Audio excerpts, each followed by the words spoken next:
ini kan masih ada waktu ya, paling nggak sampai maksimal setengah 7. Nah, teman-teman mungkin yang calon leader atau yang sudah leader, saya yakin kan pasti ada masalah dalam recruiting atau mungkin dalam mengatasi agent atau apapun lah ya. Nah, mumpung hari ini ada Ibu Nina, Anda mau tanya apa aja, mungkin Ibu Nina bisa bantu dengan advice dia itu harusnya seperti apa. Karena saya dulu sendiri dari agent juga Bu Nina. Ya, saya bisa sama Bu Nina pada saat saya SUM ya Bu Nina ya. Saya SUM baru Bu Nina nggak ada lagi. Ya, jadi Anda jangan malu.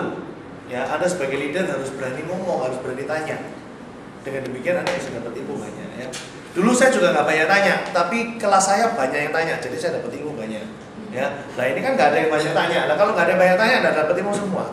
Ya, ayo mungkin ada yang mau tanya, silakan. Nah ini Bu Nina. Yuk silakan. Aku sambil duduk ya, aku kebetulan ini biasa. Saya cuma pengen tanya sebagai leader kan tadi kita bisa menjaga komunikasi yang sama. Itu bagaimana caranya cara komunikasi yang sama dengan agensi kita? Karena kan kita berbeda kepala ya. Jadi visi yang visi kemudian value dan itu komunikasi ya gimana caranya? Oke. Bapak Ibu sekalian, ini pertanyaan menarik gitu ya. Jadi pertanyaannya adalah bagaimana sih yang namanya communication itu nggak cuma sekedar SMS, ayo jualanmu, tapi benar-benar buat common vision, common value, dan common language.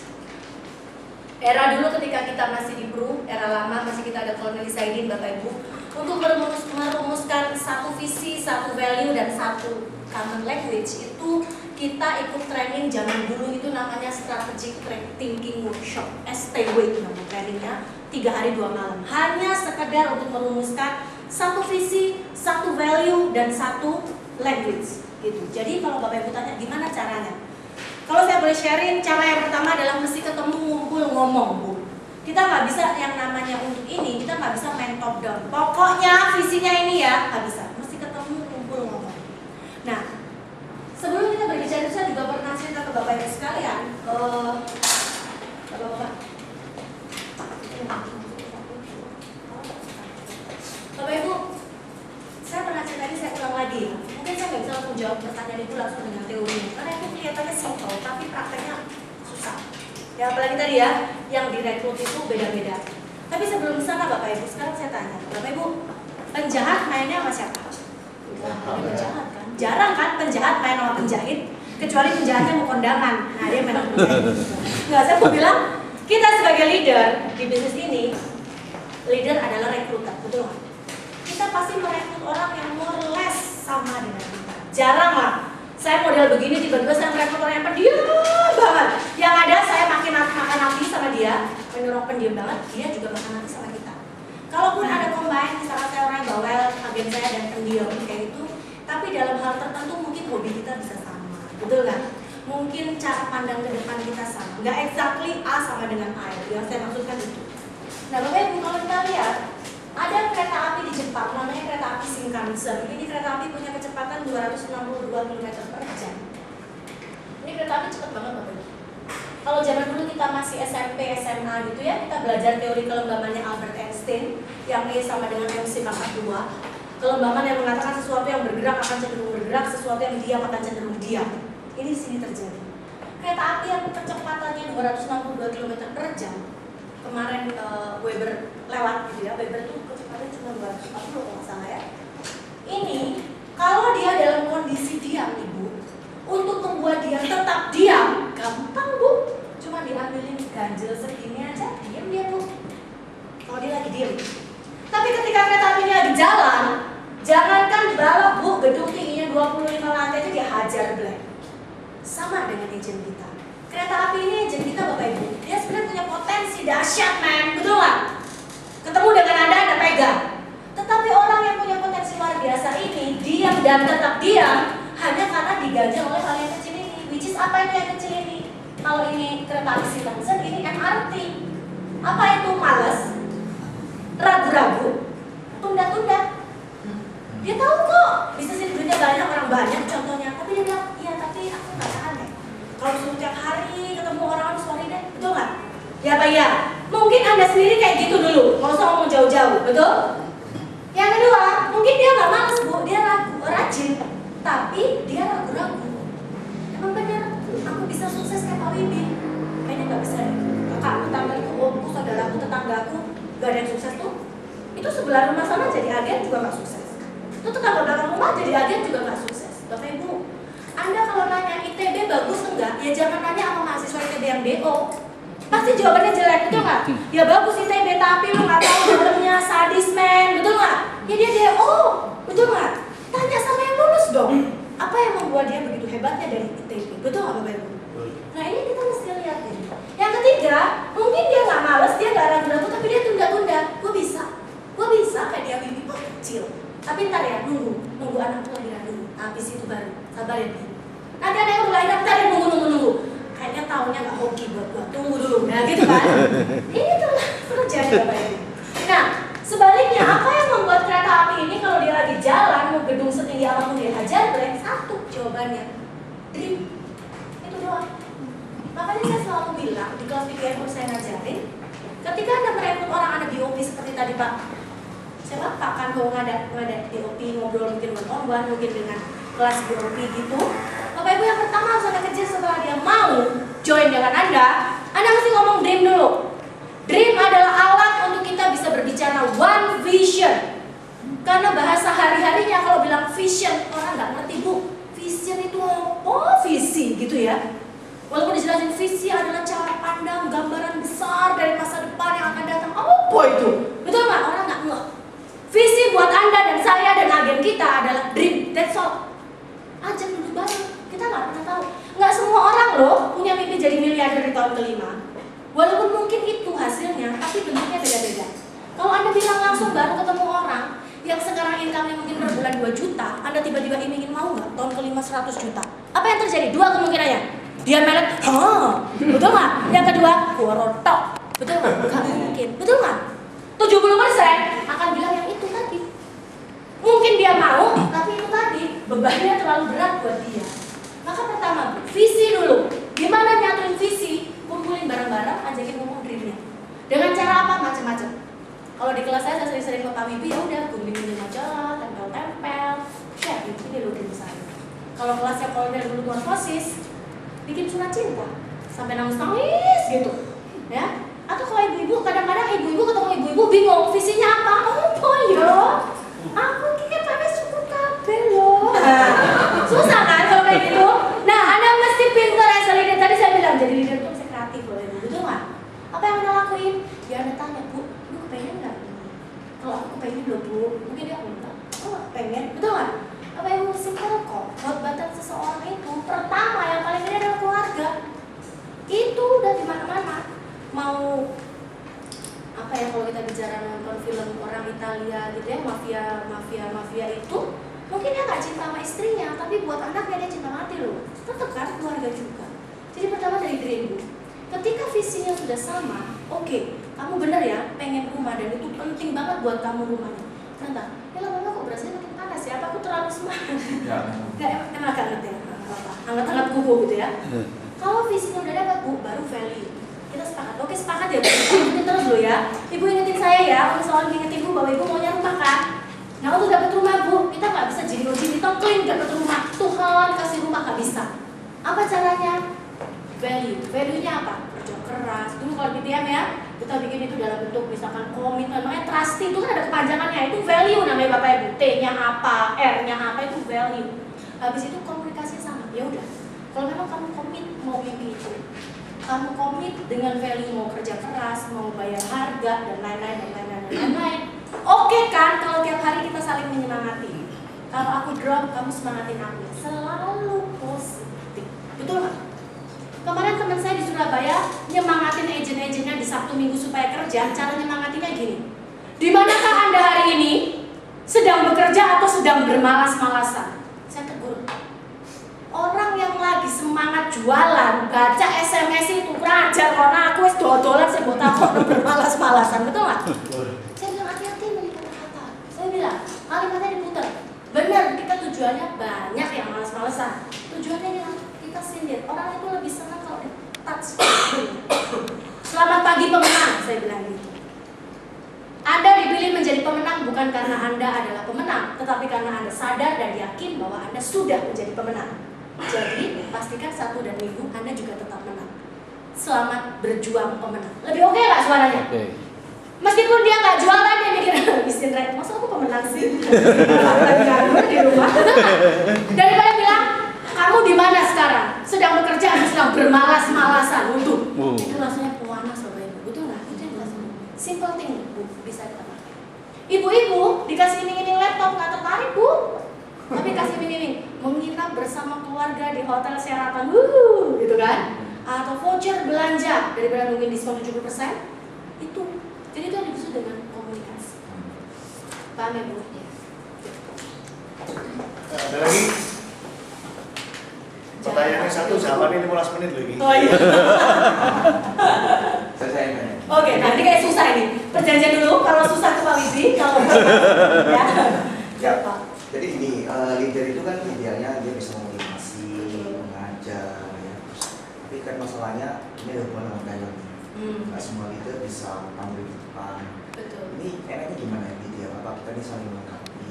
Apa memang seorang leader itu memang kalau memang talentnya nggak bisa itu jangan tempatkan di situ atau gimana? Oke, good. Ini pertanyaannya bisa dijawab gampang, bisa dijawab susah. Tadi di awal saya bicara bahwa menjadi leader adalah pertanyaan simple. How salty are you as a leader? Betul? Yang baru datang, di mana salty kan artinya asin. Seberapa asinkah Anda menjadi leader? Betul? Salty-nya adalah self awareness, L-nya adalah leadership, T-nya adalah team. Betul? T E A M. Together everyone achieve more.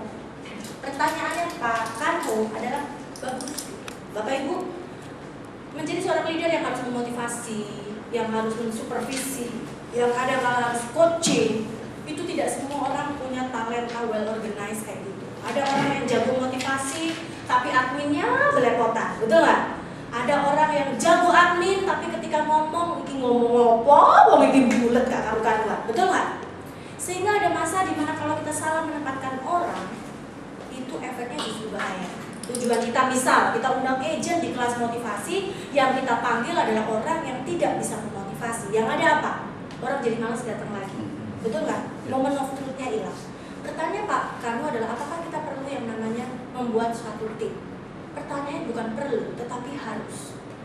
That's why itu tadi pertanyaannya. How salty are you as a leader? Walaupun benar, based on textbook, nggak bisa ditawar. Yang namanya leader ya harus lead, yang namanya leader ya harus coach, yang namanya leader ya harus rekrut, yang namanya leader ya harus monitoring, supervisi dan lain-lain. Tapi ada masa di mana perlu yang namanya kelas besar seperti ini, ada masa di mana one on one, betul nggak? Yang sebagai leader harus melead, mensupervisi, memonitor dan coaching. Yang one on one itu wajib, nggak ada cerita. Aku isonya rekrut nih, tapi naik training sorry ya, nggak bisa. Terus yang training siapa? Biarin aja orang-orang TED, biarin aja Pak Wibi, nggak bisa. Itu ibaratnya kayak ibu-ibu yang lahirin cuma gitu. Habis itu bayi yang ngurusin babysitter, nggak bisa. Sentuhan babysitter tetap beda dengan sentuhan mama, betul nggak Bapak Ibu? Artinya Anda nggak bisa melawan. Yang namanya menjadi leader, meskipun tadi Pak Kanho bilang, tapi kan aku nggak bakal ngajarin, tapi one on one kamu bisa, betul nggak? Nah, kapan kita membuat itu tim? Seperti ini. Nih, anak-anakku kalau cuma one on one enggak gitu kan. Kadang-kadang sebagai leader itu kayak Tuhan Yesus ya. Tidak dihargai di rumahnya sendiri. Betul nggak? Di tempat lain dipuji-puji. Sama, kita sebagai leader kadang-kala kita ngoceh, ngomong sampai jelek, dia nggak dengerin. Tapi kalau kayak misalkan ngundang Nina, padahal yang saya ngomongin mungkin ada hari-hari juga ngomongin jauh lebih bagus bahkan. Tapi mereka nggak dengerin. Tapi kalau dipanggil misalkan Gordon Ho atau siapa, kita bilang, bener ya orang ini, keren. Ada leadernya tiap hari ngomong gitu. Jawaban saya wajib Pak. Nah ini saya kasih contoh juga, sama Pak. Di tempat di mana saya biasa, yang sekarang ini Pak Kanho itu juga sama. Leader-leader ditambah yang agenku susah. Makanya saya pusing kepala. Kalau di Pru dulu gampang banget, oke susah, gampang. Panggil Gordon Ho datang gampang. Kalau di kita untuk memanggil pembicara dari luar itu harus compliant lah, harus izin Hongkong, terlalu lama. Dan saya berpacu dengan waktu. Akhirnya saya bikin ide, kita bikin yang namanya cross coaching. Leader-leader kayak Anda begini, Pak Kanho punya anak kan? Pak Wibi punya anak, betul kan? Kita undi. Jadi sebelum kita pergi ke puncak, saya udah undi. Ternyata berdasarkan undian, Pak Kanho pasangannya dengan Pak Wibi. Di puncak nanti, Pak Kanho akan nge-coach timnya Pak Wibi nge-coach timnya Pak Kanho.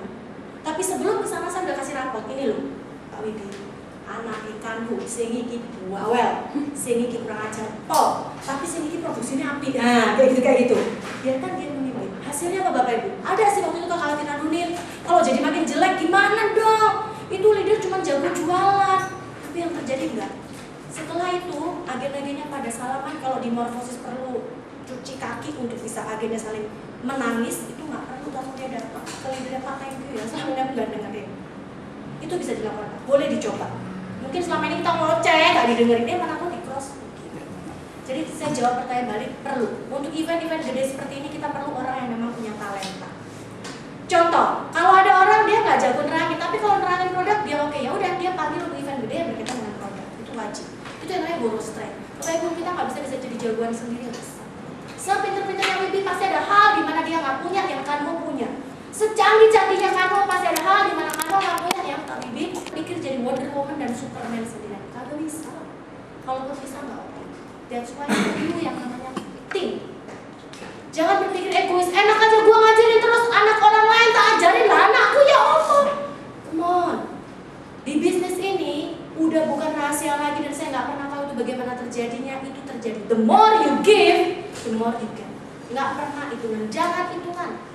Karena Tuhan ngasih kita nggak pernah hitungan. Bisnis ini melakukan hal yang sama. Are we ready? Ready. Ini sing dimaksud coach itu kayak apa maksudnya? Coach itu jadi Coach seperti apa? Dalam hitungan jam apa? oh Dimonitori sampai 3 1 hari bulan? enggak 3 hari seminarnya 3 hari. Jadi kita tahu misalkan kelemahannya tim Wibi itu jago jualan tapi case-nya nggak adaan, atau timnya dia case-nya oke, jualannya oke tapi attitude ya problem kayak gitu, whatever. Berbagai aspek coaching setelah coaching setiap 1 bulan kita monitor. Lumayan, nggak extraordinary sih hasilnya tapi lumayan. Yang lumayan paling signifikan bukan dalam hal produksi, karena balik lagi produksi itu kita bicara komisi itu belakang, betul nggak? Yang kita jalanin misi dulu. Once kita jalanin misi kita, engkoknya si misi pasti datang, gitu ya, komisi. Ya, yang pertama yang kelihatan Pak Wibi, yang kelihatan adalah bagaimana seorang agent kemudian respect terhadap agent, leadernya sendiri. Itu yang pertama. Kalau kita bicara habis itu langsung apinya naik, enggak kelihatan memang. Tapi yang signifikan muncul jadi kompak, jadi saling menghargai. Karena ternyata yang kita ngomongin, oh bener kok leader lain juga ngomongin. Itu aja. Kejawab ya Pak ya? Terus pertanyaan berikutnya. Pertanyaan berikutnya ya. Biasanya ada fenomena begini. Leader baru promosi, agent yang dia punya masih cenderung nyari leader lama. Oke. Oke, ini bagaimana ini untuk tongkat estafet supaya nggak naik kelas gitu? Oke. Ada kita kembali lagi. Pak, saya udah beneran nggak kuat berdiri, boleh sambil duduk ya? Boleh. Soalnya masih ada, tapi energinya wis gak ada. Bapak Ibu, pertanyaan bagus banget. Kalau leader baru promosi, contohnya Anda sekarang AUM, semua training, semua apapun pasti Anda mengacu kepada SAM Anda, betul nggak? Oke, benar ya, UM Anda. Once begitu Anda naik jadi UM, Anda masih baru umum yang tadi Pak Wibi bilang, banyak dilemanya. Dilema pertama, saya mesti selling atau saya mesti rekrut. Kalau saya selling, rekrutan saya nggak ada, kapan gedenya agensi saya, betul? Kalau saya rekrut, dompet saya tipis, karena yang saya rekrut belum tentu 15 hari jadi duit, betul nggak? Jadi nyebelin iya, gitu kan? Nah, yang dilema kedua adalah kalaupun saya rekrut, saya perlu seleksi nggak ya? Kalau saya seleksi, belagu banget loh. Jadi leader baru pakai seleksi sekali-sekali, leader lama aja kagak pakai seleksinya susah cari agen, gitu kan? Tapi kalau nggak seleksi, garbage in, garbage out, betul nggak? Dilema yang ketiga, saya harus jadi good leader atau nice leader. Kalau saya menjadi good leader, orang pada takut sama saya. Tapi itu bagus sebenarnya. Tapi kalau saya terlalu nice, apa-apa boleh, balik lagi. Sukses itu tidak pernah demokrasi, Bapak Ibu. Once ada demokrasi, hancur itu semuanya. Oke? Nah, pertanyaan Pak Wibi adalah bagaimana si leader baru ini, UM baru ini, cepetan bisa cope up dengan leader yang atasnya supaya anak-anaknya dia udah mulai melihat ini loh leadermu yang baru, bukan lagi eyangnya yang di atasnya, gitu kan? Bagaimana caranya? Ini nggak ada cara lain. Begitu Anda naik menjadi leader, which is UM, dipromosi, terima sertifikat, yang tadi saya bilang, saat itu pula lah pertanyaan muncul, how salty are you? Udah mulai berjalan. Artinya nggak ada cerita tunda-tunda, males, ragu-ragu, ntar aja deh aku belajar, nggak ada cerita. Anda harus benar-benar ngejar setoran untuk bisa setidaknya ada self awareness bahwa saya sekarang leader. Leader artinya apa? Aku udah gak bisa egois, mesti berani bisa ngajarin. Kalau dulu saya tahunya produk ini top, mesti belajar lebih. nggak bisa lagi. Mau sampai kapan dicekokin? Itu jawabannya. Nggak ada cerita lain, kita harus kopal. Nah kalau ada bicara tapi kan aku nggak cover bu, leaderku yang lama itu loh, pinternya pol-polan, lah aku kok tulalit gitu loh, loading lama Pentium 1 gitu gimana? Nggak apa-apa, Bapak Ibu, Tuhan itu tidak pernah nggak adil. Kalaupun Anda dalam hal itu Pentium 1, Anda cari hal apa yang membuat dulu Anda begitu oke. Oh mungkin aku naik suruh ngajarin itu memang lola, tapi dalam hal pendekatan tadi aku bisa sentuh yang connect. Orang dekat sama aku, ngobrol sama aku, oke, kejar itu dulu. Hal itulah yang mungkin leader Anda nggak punya, sehingga ada masa di mana dia menarik. Kita ada masa di mana oke, untuk belajar lu boleh pergi ke Pak Kando, untuk nyontek ke pemimpinan admin boleh ke Pak Kando, tapi untuk pendekatan, untuk curhat session, gue rajanya. Betul nggak? Itu yang harus kita cari dulu. Contoh, saya pakai contoh yang gampang. Saya dengan suster saya nggak bisa pernah bandingan. Orang saya nggak pernah di rumah, pergi mulu. Betul nggak? Tapi saya cari apa yang suster saya nggak punya, yang saya punya, sehingga anak saya tetap nyari saya walaupun saya pergi. Suster saya nggak bisa bahasa Inggris, Bapak Ibu. Buku anak saya semua bahasa Inggris. Saya bilang oke, pelajaran membaca tugasku. Jadi walaupun saya pergi, setiap kali pulang itu jadi precious moment, walaupun cuma 10 menit, saya baca, ngobrol, dan anak saya suka baca. Sih, walaupun cuma sedikit, suster saya hari-hari bisa 7 jam dengan anak saya cuma 5 menit, tapi 5 menit buat anak saya precious moment.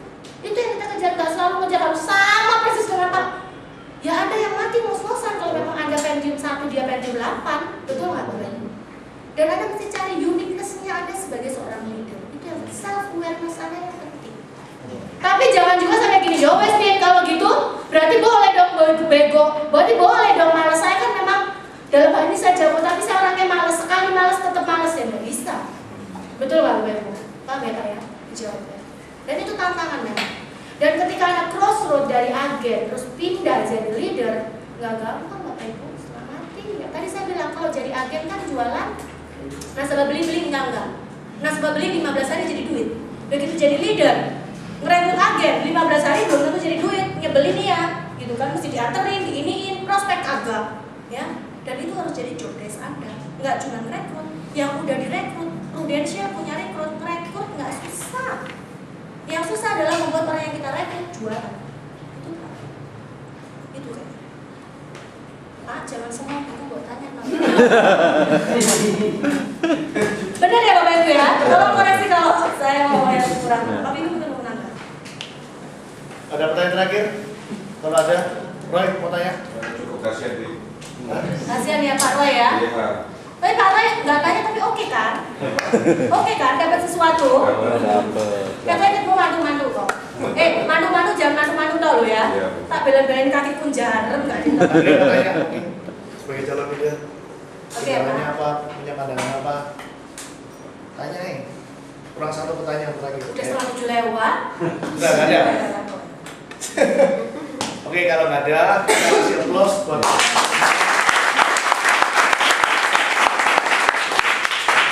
Oke, teman-teman, yang paling dekat kita M3 ya. Kita sekali lagi saranin kalian semua kan calon leader, juga yang sudah jadi leader. Paling enggak kita mulai M2 ya. Senin besok ini M2 ya. Jadi malam. Jadi mungkin ada yang nggak ngerti kalau kita M3 kan setiap Senin jam 10, kecuali minggu terakhir kita rubah ke malam.